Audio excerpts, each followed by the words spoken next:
अस्सलामुअलैकुम रहमतुल्लाहि व बरकातहू। Welcome to our new vlog. मम्मा आज आप क्या बना रहे? हैदराबादी वर्की चोंगे। तो चलिए फिर जल्दी से आज का न्यू व्लॉग शुरू करते हैं।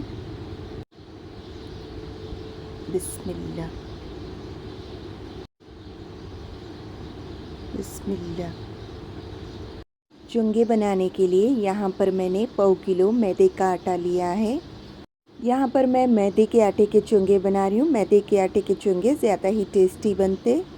अगर आप चाहो तो गेहूं के आटे के चोंगे भी बना सकते, या फिर आप चाहो तो आधा गेहूं का आटा और आधा मैदे का आटा दोनों मिक्स करके भी चोंगे बना सकते। यहाँ पर मैं सिर्फ 1/4 किलो मैदे के आटे के चोंगे बना रही हूँ। अगर आप 1 किलो मैदे के आटे के चोंगे बनाना चाह रहे तो आप जो है यहाँ पर मैं जितने इंग्रेडिएंट्स ऐड कर रही हूँ उससे 4 गुना एक्स्ट्रा इंग्रेडिएंट्स ऐड करना, तो फिर आप 1 किलो के चोंगे बना सकते। आटे को मैं सब में पहले छान लूँगी।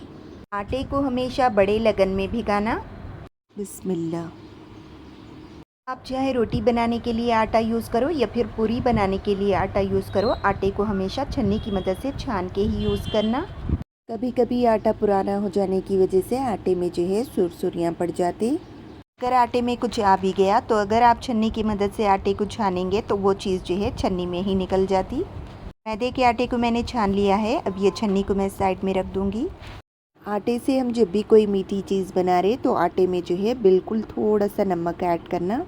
आटे में बिल्कुल हल्का सा नमक ऐड करने की वजह से मीठी चीज़ खाने में बिल्कुल भी मद नहीं लगती और खाने में मीठी चीज़ ज़्यादा ही टेस्टी बन जाती। यहाँ पर मैं बिल्कुल थोड़ा सा नमक ऐड कर रही हूँ। नमक आप चाहो तो अपने हिसाब से ऐड कर सकते।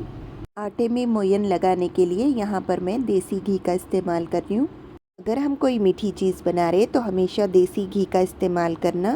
देसी घी से बने हुए चाहे मिठाइयाँ रहने दो चाहे फिर चोंगे रहने दो, खाने में ज़्यादा ही टेस्टी लगते। लेकिन फिर भी आप चाहो तो देसी घी की जगह ऑयल का भी यूज़ कर सकते। अगर सर्दी के दिन है घी जम गया तो घी को आप हल्का सा मेल्ट करके यूज़ करना। हाथ की मदद से घी को इस तरह से पूरे आटे में अच्छे से रब करते हुए मिक्स करना। पूरे मैदे के आटे में घी अच्छे से मिक्स करने के बाद थोड़ा सा मैदे का आटा इस तरह से मुट्ठी में लेके हल्का सा कस के बांधना। आटा इस तरह से लड्डू के जैसा बनना, यानी कि मोयन परफेक्ट है। अगर आपके पास आटा लड्डू के जैसा नहीं बन रहा, आटा पूरा बिखर जा रहा, तो आप जो है फिर थोड़ा सा घी ऐड कर सकते। यहाँ पर हमारे आटे में मोयन जो है परफेक्ट है, यानी कि आटा हमारा लड्डू के जैसा बन रहा है, इसीलिए यहाँ पर मैं और घी ऐड नहीं कर रही हूँ। आटे में घी अच्छे से मिक्स करने के बाद यहाँ पर मैं हल्का गर्म पानी का इस्तेमाल कर रही हूँ। अगर गर्मी का मौसम है तो आप पानी को बिना गर्म करे भी यूज़ कर सकते। यहाँ पर मैं चोंगों का आटा पानी से भिगा रही हूँ।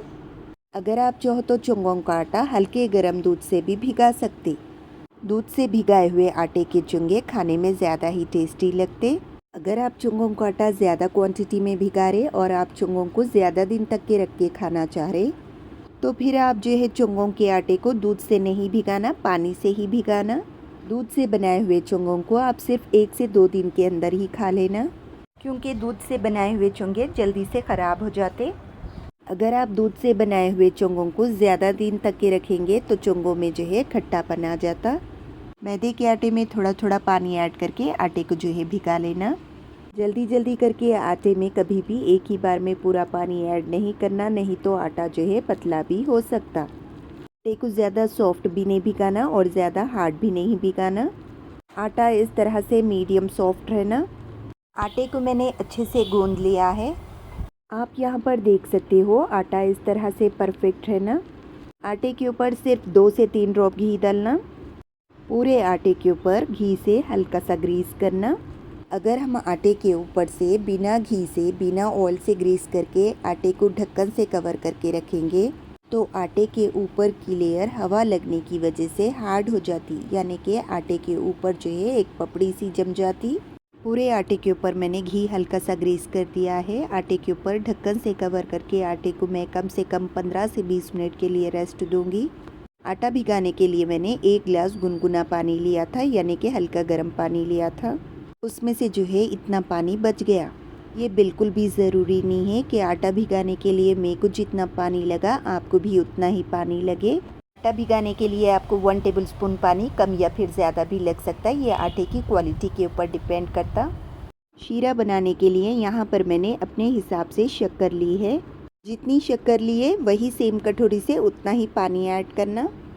शक्कर पानी में घुलने तक के लगातार स्टर करते हुए लो फ्लेम पे शक्कर को मिक्स करना। शीरे में मैं अपने हिसाब से हरी इलायची ऐड कर रही हूँ। हरी इलायची का मुंह हल्का सा खोल के ऐड करना। अगर आप चाहो तो शीरे में साबुत हरी इलायची की जगह अपने टेस्ट के हिसाब से हरी इलायची का पाउडर ऐड कर सकते।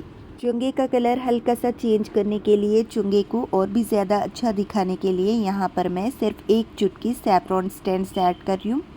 सैफरॉन स्टेंड्स आप डालना चाहे तो डाल सकती या स्किप भी कर सकते। शक्कर का शीरा हमें 1 तार का या फिर 2 तार का आने तक के शीरे को नहीं पकाना है। शक्कर पानी में घुलने के बाद मीडियम टू हाई फ्लेम पे मैंने लगातार स्टर करते हुए शीरे को सिर्फ 3 से 4 मिनट तक के पका लिया था। शीरे में हल्का सा चिपचिपापन आने तक के पका लेना। इस वक्त गैस की फ्लेम ऑफ करके शीरे के ऊपर ढक्कन से कवर करके शीरे को मैं साइड में रख दूंगी। आटे को हमारे रेस्ट दिए हुए 20 मिनट पूरे हो गए। ढक्कन निकालने के बाद आटे को फिर से एक बार अच्छे से गूंद लेना। अगर आपको बड़े साइज़ की रोटी बेलना है तो आप इस तरह से बड़े साइज़ की थाली का यूज़ करना। थाली के ऊपर 1 से 2 ड्रॉप ऑयल लगा के थाली को जो है इस तरह से ग्रीस करना। आटे के रोल को इस तरह से फैलाते हुए बड़ा करना। अगर आप चाहो तो ये आटे के 4 बड़े बड़े पीसेस कट करके 4 बड़े पेड़े बना सकते और वो 4 बड़े पेड़ों की आप बड़े साइज़ की रोटियां बना सकते। यहाँ पर मैं छोटे साइज़ के चोंगे बना रही हूँ, इसीलिए मैंने पहले आटे के रोल को इस तरह से कट करके हाफ पीसेस में डिवाइड कर लिया है। एक आटे का पीस मैं लगन में रख के ढक्कन से कवर करके रख दूँगी और दूसरे आटे को मैं इस तरह से रोल करके थोड़ा सा बड़ा कर लूँगी। पहले बीच में से इस तरह से कट कर लेना, उसके बाद जो है इस तरह से साइडों में कट कर लेना। ऐसा कट करने से पेड़े काटने में भी आसानी होती और पेड़े जो है इक्वल साइज़ में कट होते। एक एक पेड़े को हथेली में रख के इस तरह से राउंड घुमाते हुए पेड़े बना लेना। इस तरह से पेड़े बनाने के बाद पेड़ों के ऊपर हल्का सा घी से ग्रीस करना। इस वक्त आटे के पेड़े पे ज़्यादा घी या ऑयल नहीं लगाना। आटे के पेड़ों के ऊपर ढक्कन से कवर करके रखना। यहाँ पर रोटी बेलने के लिए मैं आटे का इस्तेमाल नहीं कर रही हूँ। अगर आप चाहो तो हल्का सा मैदे का आटा डस्ट करके आप रोटी बेल सकते। इस वक्त रोटी को जो है ज़्यादा पतला नहीं बेलना, रोटी थोड़ा सा मोटा ही रहना। यहाँ पर मैंने छोटे पेड़े की रोटी बनाई है, इसीलिए मैं रोटी छोटी ही बना रही हूँ। अगर आप बड़े साइज़ के पेड़े से रोटी बेले तो रोटी थोड़ा सा बड़े साइज़ की रखना और रोटी में जो है थोड़ा सा मोटापन रखना, रोटी को पतला नहीं बेलना। यहाँ पर मैं 4 रोटी बेल के रख ली हूँ। अगर आपको क्रिस्पी लेयर वाले चुंगे खाना पसंद है तो आप जो है पहले एक साटा बना के तैयार करना। 2 to 3 टेबलस्पून देसी घी में आप 2 टेबलस्पून मैदे का आटा, 1 टेबलस्पून कॉर्नफ्लोर मिक्स करके एक साटा बना लेना। घी कम पड़ा तो आप घी ऐड करके साटे को अच्छे से मिक्स करके वो साटा जो है हर रोटी के ऊपर थोड़ा थोड़ा करके अप्लाई करना। मैं साटा नहीं बना रही हूँ, इसीलिए मैंने रोटी के ऊपर थोड़ा सा देसी घी लगाने के बाद पूरी रोटी के ऊपर मैंने हल्का हल्का मैदे का आटा स्प्रिंकल कर दिया है। अगर आप साटा बना के रख लिए तो आप इस वक्त रोटी के ऊपर घी और मैदे का आटा स्प्रिंकल नहीं करना। आप जो साटा बना के रखे थे उसमें से बिल्कुल थोड़ा सा साटा जो है रोटी के ऊपर डाल के पूरे रोटी के ऊपर साटे की लेयर अच्छे से स्प्रेड करने के बाद फिर से एक रोटी इस तरह से रख देना। अगर आपको रोटी कहीं से छोटी नज़र आ रही तो आप रोटी को हल्का सा खींच के इस तरह से इक्वल कर लेना। रोटी के ऊपर मैं हल्का सा ऑयल लगा रही हूँ। ऑयल लगाने की वजह से चुंगे थोड़ा सा क्रिस्पी बनते। ऑयल से ग्रीस करने के बाद पूरी रोटी के ऊपर मैं हल्का हल्का मैदे का आटा स्प्रिंकल कर रही हूँ। अगर आप साटा बनाए तो आप इसकी जगह वो साटा लगाना। उसके बाद जो है तीसरी रोटी लगाना। उसके बाद रोटी को जो है हर तरफ से इक्वल कर लेना। रोटी के ऊपर मैं फिर से थोड़ा सा ऑयल लगा रही हूँ। पूरी रोटी के ऊपर ऑयल अच्छे से ग्रीस करना और साथ ही में पूरी रोटी के ऊपर हल्का हल्का मैदे का आटा स्प्रिंकल करना। अब जो साटा बनाए वो लगाने के बाद चौथी रोटी इस तरह से लगा देना। रोटी को हर तरफ से इक्वल करना। चौथी रोटी के ऊपर ऑयल या घी या फिर साटा नहीं लगाना। पूरे रोटियों को पकड़ के रोटी का साइड जो है टर्न कर लेना। थाली के ऊपर हल्का सा मैदे का आटा डस्ट करना। उसके बाद रोटी रख के रोटी के ऊपर भी हल्का हल्का मैदे का आटा स्प्रिंकल करना। इस वक्त रोटी के ऊपर हर तरफ से हल्का हल्का बेलन चला के रोटी को जो है बेल लेना। इस वक्त आप रोटी को ज़्यादा ताकत से नहीं बेलना, नहीं तो चुंगे पकने के बाद चुंगों के जो है लेयर्स नहीं खुलते। इस वक्त रोटी को ज़्यादा बेल के हद से ज़्यादा पतला और हद से ज़्यादा बड़े साइज़ की नहीं करना। रोटी बेलने के बाद अगर आप साटा बनाए तो आप इस वक्त वो साटा थोड़ा सा लगाना। यहाँ पर मैं थोड़ा सा देसी घी लगा रही हूँ। घी को रोटी के ऊपर हर तरफ से ग्रीस करना। पूरी रोटी के ऊपर मैं हल्का हल्का इस तरह से मैदे का आटा स्प्रिंकल कर रही हूँ। रोटी को हल्का सा फोल्ड करना। उसके बाद रोटी को इस तरह से हल्का सा प्रेस करते हुए इस तरह से टाइट रोल बना लेना। ये रोल को हद से ज़्यादा ढीला नहीं बनाना। रोटी के लास्ट वाले पार्ट पे इस तरह से हल्का हल्का प्रेस करना। अगर आपको चुंगे बड़े साइज़ के होना है तो आप इस वक्त पेड़ों को थोड़ा सा बड़े साइज़ में कट करना। यहाँ पर मैं पेड़े थोड़ा सा छोटे साइज़ में कट कर रही हूँ क्योंकि मैं चुंगे थोड़ा सा छोटे साइज़ के बना रही हूँ। आप यहाँ पर देख सकते हो यह आटा जो है खुला है। यह आटे की लेयर को जो है इस तरह से लेके पीछे लगा देना और हल्का सा प्रेस कर देना। ऐसा करने से आटे की लेयर ऑयल में नहीं खुलती और चुंगे का शेप भी ख़राब नहीं होता। इस तरह से हल्का सा प्रेस करके पेड़े बना लेना। आटे के पेड़ों को मैं लगन में रख के ढक्कन से कवर करके रख रही हूँ। आटे के पेड़ों को कभी भी खुला नहीं रखना। स्टोव पे मैंने ऑयल गर्म होने के लिए रख दिया है। चुंगों की रोटी को बेलने के लिए इस वक्त आटे का या ऑयल का या फिर घी का इस्तेमाल नहीं करना। रोटी को इसी तरह से बेल लेना। ये रोटी को जो है हल्के हाथ से बेलना, ज़्यादा ताकत से नहीं बेलना। चुंगे बेलने के बाद चुंगों को बिल्कुल भी रेस्ट नहीं देना। चुंगे बेलते साथ ही चुंगों को जब का जब ही फ्राई कर लेना। इस वक्त रोटी को थोड़ा सा मोटा ही बेलना, तो फ्राई होने के बाद चुंगे के एक एक लेयर्स जो है अच्छे से खुलते। ऑयल परफेक्ट गर्म है या नहीं है चेक करने के लिए आटे का छोटा सा पीस ऑयल में डाल के इस तरह से चेक कर लेना। आटे का पीस जो है हल्लू हल्लू से ऊपर आ रहा है, यानी कि ऑयल जो है परफेक्ट गर्म है। इससे ज़्यादा गर्म ऑयल में चुंगे फ्राई नहीं करना। चुंगे को हाई फ्लेम पे बिल्कुल भी फ्राई नहीं करना, नहीं तो चुंगे जो है ऊपर से तो फ्राई हो जाते लेकिन अंदर से चुंगे जो है कच्चे रह जाते। चुंगे को लो फ्लेम पे बिल्कुल भी फ्राई नहीं करना, नहीं तो चुंगे जो है ऑयल ऑब्जर्व कर लेते। चुंगे ऑयल में डालते साथ ही स्पून की मदद से चुंगे को बिल्कुल भी टच नहीं करना। चुंगे हल्का सा फ्राई होने के बाद इस तरह से ऑयल के ऊपर आ जाते। उस वक्त आप करछी की मदद से चुंगे को ऑयल के अंदर हल्का हल्का प्रेस करना।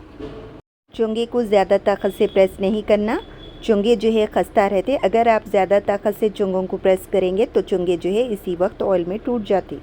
अगर आप चाहो तो मेरी तरह स्पून की मदद से इस तरह से गरम ऑयल चुंगे के ऊपर डाल सकते। इस तरह गरम ऑयल डालने की वजह से चुंगे के एक एक लेयर जो है अच्छे से खुलते और चुंगे भी जो है अंदर तक के अच्छे से पकते। इस वक्त करछी की मदद से चुंगे को मैं आहिस्ता से टर्न कर रही हूँ। आप अपने हिसाब से चुंगे को अलट पलट करके चुंगे का परफेक्ट कलर आने तक के चुंगे को फ्राई करना। चुंगे का इस तरह से लाइट क्रीम कलर आने तक के चुंगे को फ्राई करना। इससे ज़्यादा कलर आने तक के चुंगे को बिल्कुल भी फ्राई नहीं करना। चुंगे ऑयल में से निकालने के बाद भी ऑयल की गर्मी की वजह से चुंगे का कलर हल्का सा चेंज हो जाता। चुंगे ऑयल में से निकालने से पहले हमने 10 से 15 सेकेंड के लिए चुंगे को हाई फ्लेम पे फ्राई करने के बाद इस वक्त जो है करछी की मदद से चुंगे में का ऑयल अच्छे से स्ट्रेन करने के लिए चुंगे को जो है छन्नी में रखना। चुंगों के लेयर्स में जो भी एक्स्ट्रा ऑयल है वो ऑयल जो है छन्नी में से बाहर निकल जाता। ऑयल निकलने के बाद चुंगों को आप प्लेट में रख लेना। सेकेंड बैच के चुंगे फ्राई करने से पहले ऑयल का टेम्परेचर कम करना और गैस की फ्लेम मीडियम करना। उसके बाद ही आप चुंगे फ्राई करना। इसी तरह से आप पूरे चुंगे बना लेना। चुंगे फ्राई करते वक्त गैस की फ्लेम आप अपने हिसाब से एडजस्ट करना। शीरा हमारा पूरी तरह से ठंडा हो गया तो मैंने शीरे को हल्का सा गर्म कर लिया है। शीरा हद से ज़्यादा गर्म नहीं रहना। चुंगे हमारी पूरी तरह से ठंडे हैं। शीरे में चुंगा डालते साथ ही चुंगे को जो है सिर्फ 8 से 10 सेकेंड के अंदर ही जो है शीरे के बाहर चुंगे को निकाल देना, नहीं तो चुंगे जो है ज़्यादा शीरा ऑब्जर्व कर लेते। अगर चुंगे ज़्यादा शीरा ऑब्जर्व कर लिए तो चुंगे फिर खस्ता नहीं रहते। खस्ता चुंगे ही खाने में ज़्यादा टेस्टी लगते। यहाँ पर मैंने एक बट्टी खोपरे को कद्दूकस करके रख लिया था। चुंगे के ऊपर आप अपने हिसाब से कोई भी आपके मनपसंद ड्राई फ्रूट्स डाल सकते। चुंगे के ऊपर मैं कद्दूकस किया हुआ खोपरा स्प्रिंकल कर रही हूँ। थोड़ी सी खचखच को मैंने लो फ्लेम पे हल्का सा रोस्ट करके रख लिया था। खचखच को हद से ज़्यादा रोस्ट नहीं करना, नहीं तो खचखच में कड़वा टेस्ट आता। खचखच को मैं इस तरह से चुंगों के ऊपर हल्का सा स्प्रिंकल कर रही हूँ। खचखच आप डालना चाहे तो डाल सकते या स्किप भी कर सकते। थोड़े से पिस्ता और बादाम का छिलका निकाल के मैंने इस तरह से पिस्ता बादाम को स्लाइस करके रख लिया था, वो भी मैंने चुंगे के ऊपर स्प्रिंकल कर दिया है। एक बात अच्छे से याद रखना, शीरे में चुंगे डिप करते वक्त अगर शीरा हल्का गर्म है तो चुंगे जो है हल्का ठंडा रहना, या फिर चुंगे हल्का गर्म है तो शीरा हल्का सा ठंडा ही रहना। गरम शीरे में गरम गरम चुंगे डिप नहीं करना। बिस्मिल्लाह बिस्मिल्लाह बिस्मिल्लाह। अस्सलाम वालेकुम, कैसे आप सब लोग? उम्मीद करता हूँ आप सब लोग खैरियत से हैं। आज नज्जू चुंगे बनाए, आप लोग भी आइए खाने के लिए। बिस्मिल्लाह। चुंगे हमारे देखने में जितनी लजीज लग रहे हैं, खाने में उससे भी ज़्यादा टेस्टी बनके तैयार हुए। चलिए फिर खाना शुरू करेंगे। बिस्मिल्लाह। बिस्मिल्लाहि वाला बरकतिल्लाह। बिस्मिल्लाह। नज्जू चुंगे खस्ता और टेस्टी बने, पसंद आए? बहुत पसंद है। खाओ। बिस्मिल्लाह। माशाल्लाह मम्मा, चोंगे ज़बरदस्त बने। अच्छे हैं? हाँ, बहुत टेस्टी है। खाओ। बिस्मिल्लाह। मम्मा चोंगे बहुत टेस्टी बने। पसंद आए? हाँ, बहुत पसंद आए। खाओ। बिस्मिल्लाह।